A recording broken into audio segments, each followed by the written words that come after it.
皆さんこんばんは。ムーパルチャンネルより生放送でお送りいたします国家非常事態対策委員会司会の立花健三です。この番組は今起こっている世界情勢、そして、日本を取り巻く環境、政治経済外交とあらゆる問題を通して日頃我々が知り得ない情報を皆様にお届けし、またそのことを皆様方と共有できればという思いでお送りいたしております。それではいつものコメンテーターお二人をご紹介させていただきます。お二人とも世界平和委員会代表でいらっしゃいます。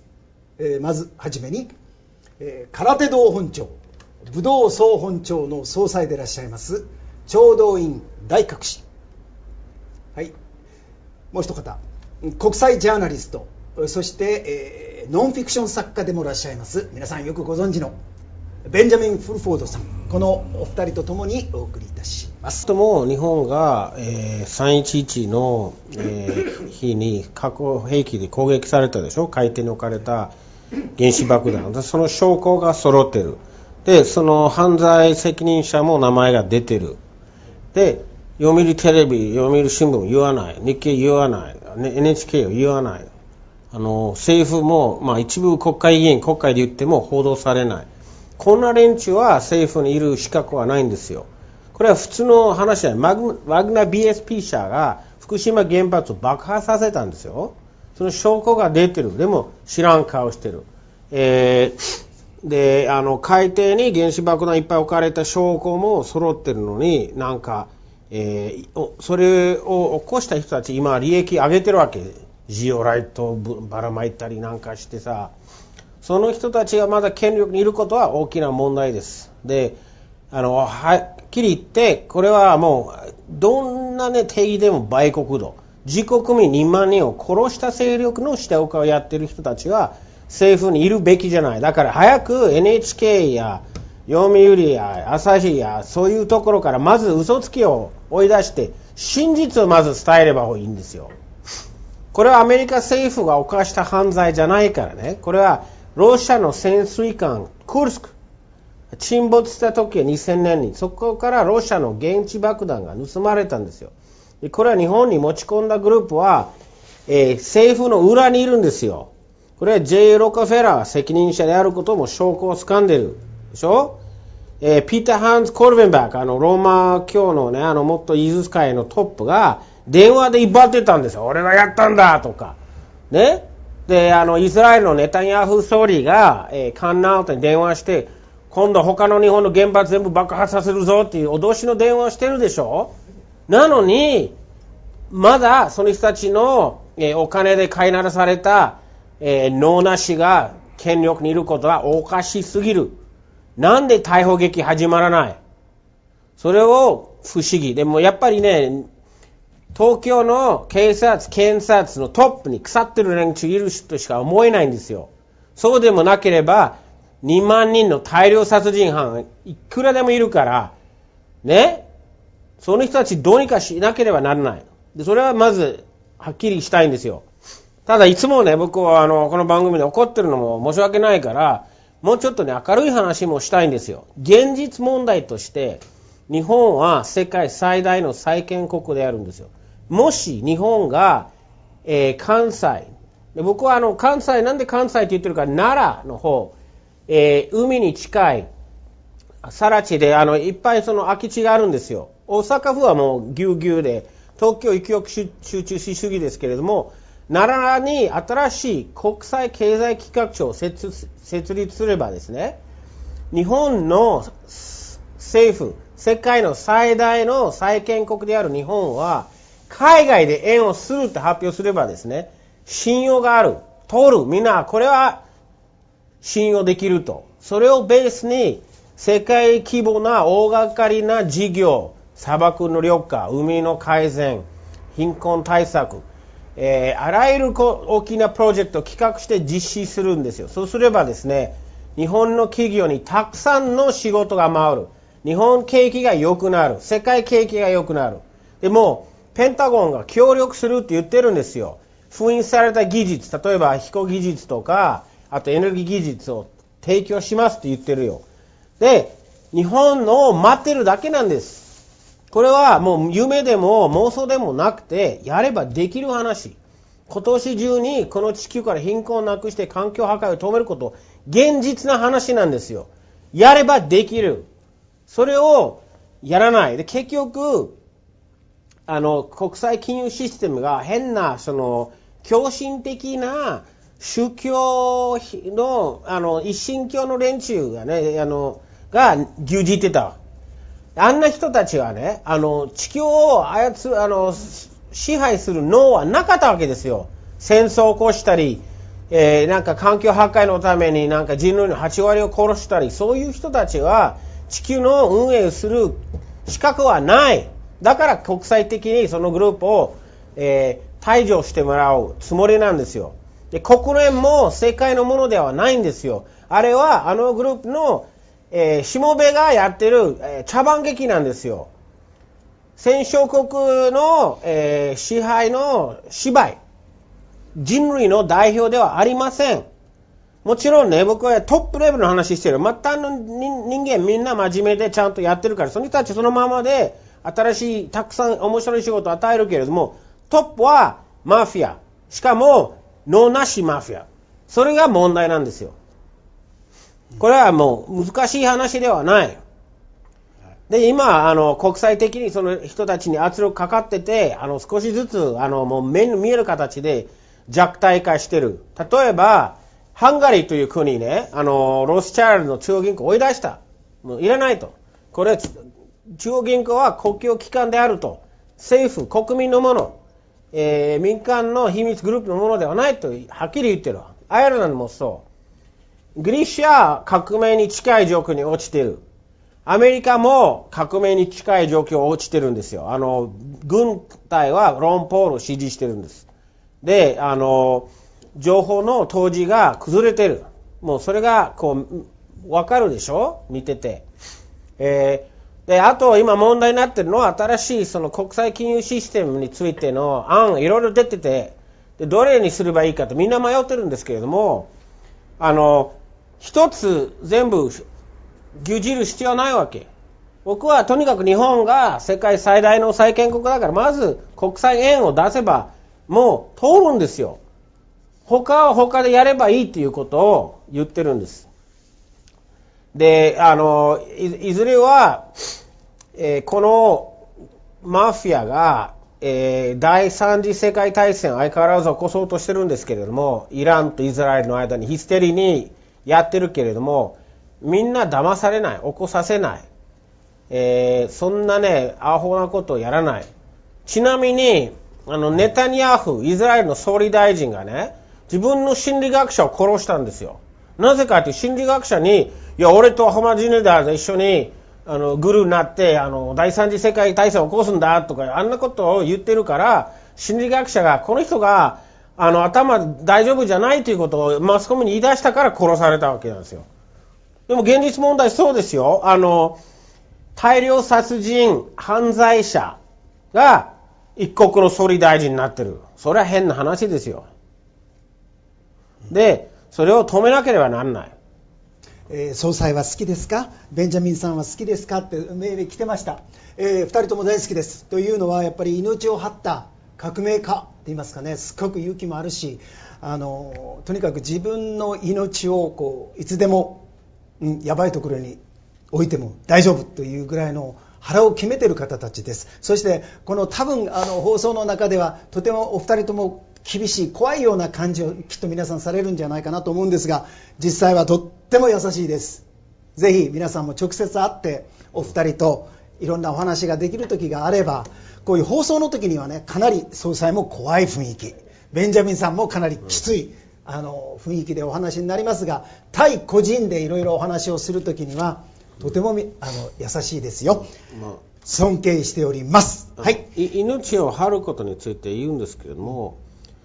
ただごとじゃない。要するにそれなりの理由がなければ、さすがにやっぱり自分が可愛いからそこまでやらないんですよ。でもほんまに真剣に、50億人殺したい人たちの証拠を見つけてやらなければなんないわけですよ。嫌なんですよ。でも仕方がないからこういう風な状況になってしまったわけです。早く平和になりたいんですよ。総裁はどうですか？命を。いやいや、もうこれはね、世界人類を誰かが救わなきゃいかんわけだ。ね、だからマイケル・ジャクソンも私とこへ来て、なんとかこの世界人類が逆肉強食の中で犠牲になる弱い人をどうして助けたらいいですかと聞きに来たわけ、だからこれはワンワールドだと、ワールドコンスティテューション、世界憲法を作って、ね、このいわゆる国と国との紛争をいかに収めるか、このいわゆる世界をワンコントロールして、それを世界戦略として遂行しなければ、この宇宙の中で地球は持たないだろうと、ね、わしも言ったんだけれども、そのために我々はもうこれ体かけても人生の中で生きてる限り努めなければいけない。よくね、そのワンワールドというふうなね、こう言葉でニューワールドオーダーとかね、世界ファシスト独裁政府という想像する人でいるんですけど、確かにそういう狙いを持ってたグループはいたんですよ、ニューワールドで。今もいるんですが、僕が言ってるのはそうじゃなくて、同じ村にみんな住んでるから最低のルール、例えば道の中で汚さないとか、喧嘩しないで話し合いで問題決めるとか、こうゴミの出し方を決めるとか、そんなレベルのことを地球レベルで今やってないわけですよ。だからなんか中央管理した独裁政権じゃなくて、ただ今みたいに勝手に国を侵略して人を殺すことできなくさせるとか、環境を無差別に破壊して地球をみんな使っている空気や水を汚すことをやめてもらうとか、すごく単純なことなんですよ。あと一部の血族の隠れたマフィアが全部支配することをやめてほしいと、そういうことなんですよ。いや、だからまあね、人間としての倫理道徳というものが世界的に崩れて、一番悪いのは中国だよ。ね、中国にはもう法律はないわけ。どんな契約をしても必ず破るわけで、裁判したら中国人が勝って外国が負ける。特に日本人は 100% 負ける決まってんだこれさ。だから中国企業と日本企業が契約しても契約書なんか何の意味もないわけ。何も担保価値もないわけ。必ず揉めた時は中国に負けるわけ。そして、日本人は皆今まで取られたわけです。何十兆円取られ、何十兆円の資金プラス技術も取られ、そして今中国のこの力によって日本は脅かされてるわけ、脅かされてるわけだ。一番信用できないルール違反は中国人なの。そういうところへまだ小田原のようにチンチンと行くような、ね、バカがおるから日本も舐められるわけだから、このいわゆる世界で今必要なのはやはり倫理道徳を徹底して教育することなんですよ。これは宗教なんですよ、やっぱり、ね、宗教であり修身なんです。修身というものをやっぱりみんな身につけなきゃいけない。イスラエルがここ1年以内に、イランがその核兵器を作るための地下にうずめてしまわない間に、攻撃するだろうっていうことを結構マジに言われてるんですが、それももう昔から言ってるんですよ。でも現実問題としても僕イランの元の王様の、家族のいとこの人間などから直接聞いたんですけれども、もう特に昔、パパブッシュがイランに中性子爆弾を積んだミサイルを12発撃ったんですよ。そうすると人間がみんな死ぬけど建物残る。そんなのを持ってたのにイランがいらないって言ってイラク国境に置いたわけ。それでオバマ大統領にそこにあるよ、取ってくださいって言って知らん顔してたわけですよ。これはもう全くの茶番劇なんですよ。騙されるな。1年以内とかもうずっとなんか言ってるって言うんでしょ。10年前と同じこと言ってるのにみんなまだそれを信じる。それも変な話ですよ。総裁はいかがでしょうか。その国際そういう紛争やその他には裏があり、マッチポンプがあり、ね、やはりもうそのいい加減なその裏取引が常に見え隠れする、表だけの事情で、我々が見るというのは間違いであると、ね、でそれはまあ日本のやっぱりその政治音痴はもう表面に出た部分だけでこうだあだと議論してるわけだから、この議論するだけ無駄なんで、氷山の一角を持って議論しても意味がない。そこへ潜在している裏にどれだけの真実があるかと、裏の真実を自らにして、ね、表に現れた氷山の一角で議論するなと、それが今の日本の政治でしょう。あと本当にみんな考えないようにずっと仕組まれてきたんですよ。こう箱の中、この、経済システム、金融システムそのものが高度な洗脳なんですよ。これはね、経済金融というのは民族がこれから何をするかと決めるプロセス。それがわけのわからない複雑な数字に隠して構わらして、それでその裏に悪いマフィアの企みがあるわけですよ。今コメントの中でですね、その石油の値段を上げるためとかっていう聞いてありましたけど、そういうこともそれも一つも入ってるわけですよ。武器を売るためとか、例えば北朝鮮に鉄砲弾を撃って、それで日本に俺鉄砲弾があるよ、僕ちょうど鉄砲弾退治のいいもの持ってるからこれはどうだって、バッテリオットミサイルって言ってとか、いろんなそういうことやってるけれども、みんなからとにかく取るっていうこうやらしい感覚でビジネスやっちゃいけないわけですよ。みんながお互いにハッピーになるビジネスの考え方、本来のやり方なんですよ。皆さんどう思われるかちょっとわからないんですが、橋本さんがこういうことやるよってことで3600か3000いくらの人たちがみんなこうバッと行きましたよね。本当にこの国を自分でこうやっていこうっていう人たちはそんなにすり寄っていくのかなっていう、その辺が私ちょっとなんかこう、この寄ってる大半は、はい、人気に乗って当選したいという野心家であって、これは今の選挙で選ばれた既成政党のガラクタと同じようなやつがよくおると思う。もう民主党のやつも入ってるわけだ。これはね、日本の状況ってさ、ずっと檻に入ってた動物みたいにこうずっとその中でちょっとうつ気味ない受け身になってて、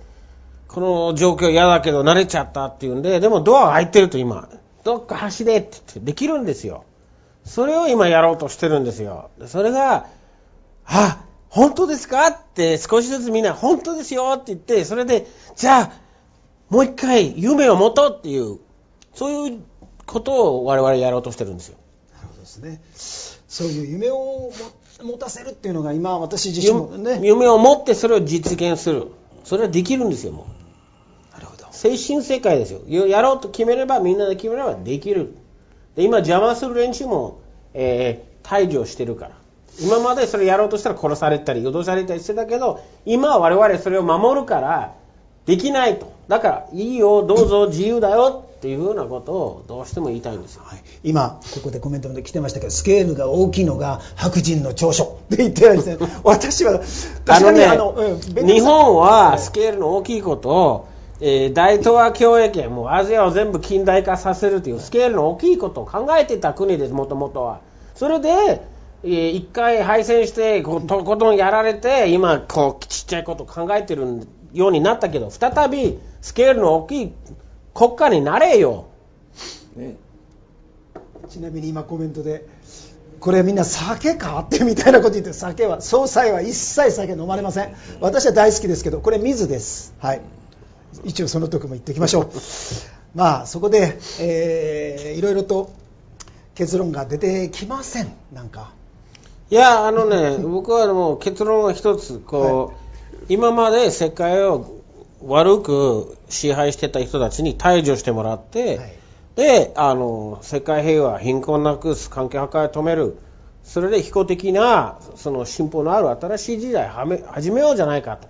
それは日本だけじゃなくて、世界的な今、革命、そっちの方向に向かってる。確実になるんですよ。なるほどですね。今度その統治本位制にするために、